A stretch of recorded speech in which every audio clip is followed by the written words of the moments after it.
নমস্কার। আজকে entrance gate নিয়ে কিছু আলোচনা করব। এন্ট্রান্স গেটে আপনারা অনেকেই গণেশের মূর্তি বা কোনো আরাধ্য দেবতা যাকে আপনি পুজো করেন, যাকে আপনি প্রোটেক্টর মানেন, তাকে আপনারা এন্ট্রান্স গেটের সামনে রেখে দেন, কারণ সে আপনাকে প্রোটেক্ট করবে। আপনি তাকে দ্বারপাল হিসেবে ব্যবহার করেন, কখনোই নয়। যে আপনার আরাধ্য দেবতা বা যে প্রোটেক্টর, তাকে আপনি পুজো স্থানে বা আরাধ্য স্থানে রাখবেন। এবার মূল জায়গায় ফিরে যাই, যে তাহলে আমি এন্ট্রান্স গেটে এমন কি রাখবো যেটা আমাকে প্রোটেক্ট করবে বা এন্ট্রান্স গেটটা সুন্দর ডেকোরেট করবে। তাহলে প্রথম হচ্ছে আপনি নাম্বার 1 কোনো স্বস্তিক চিহ্ন বা ওম চিহ্ন টাইপের কিছু জিনিস সেটা আপনি ওখানে ইনস্টল করতে পারেন, মানে প্লেস করতে পারেন।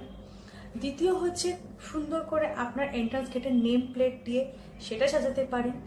তৃতীয় হচ্ছে আপনি কোনো কীর্তিমুখ দেখবেন সাউথ ইন্ডিয়া, ওটাকে আমি অ্যাকচুয়ালি কীর্তিমুখ, আমি পিকচারে দিয়ে দেবো কীর্তিমুখের ফটো। সেই কীর্তিমুখের ফটো কিন্তু আপনারা এন্ট্রান্স গেটের সামনে রাখতে পারেন। এটা আপনাকে খুব ভালো প্রোটেক্ট করার জায়গা একটা আছে। আর চতুর্থ, আপনি আপনার যদি দেখেন যে বাড়ির এন্ট্রান্স গেটটাকে আপনি খুব সুন্দর করে ডেকোরেট করতে চাইছেন এবং প্রোটেক্ট করতে চাইছেন, কোনো প্ল্যান্ট আপনি সুন্দর করে গাছ, মানে বড় যে ঝাউ গাছগুলো আছে, সেই ঝাউ গাছ কিন্তু আপনি আপনার এন্ট্রান্স গেটের সামনে রাখতেই পারেন। কিন্তু অবশ্যই দেখবেন যাতে একটু সানলাইট আসে, যাতে গাছটা ঠিকঠাকভাবে বাড়তে পারে, গ্রো আপ করতে পারে। এরকম নয় যে গাছটা রাখলে গাছটা মরে গেল।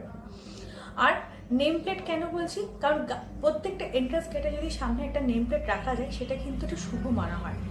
এছাড়া যদি এগুলো কিছুই না করতে পারেন, তাহলে বাজার থেকে বড় ফিটকিরি পাওয়া যায়, সেই ফিটকিরি আপনারা কোনো সুতোয় বেঁধে সেটা এন্ট্রান্স গেটের সামনে ঝুলিয়ে দেবেন, সেটাও কিন্তু আপনাদের প্রোটেক্ট করবে। কিন্তু অবশ্যই মাথায় রাখবেন, কোনো আরাধ্য দেবতার মূর্তি এন্ট্রান্স গেটের সামনে আপনারা রাখবেন না।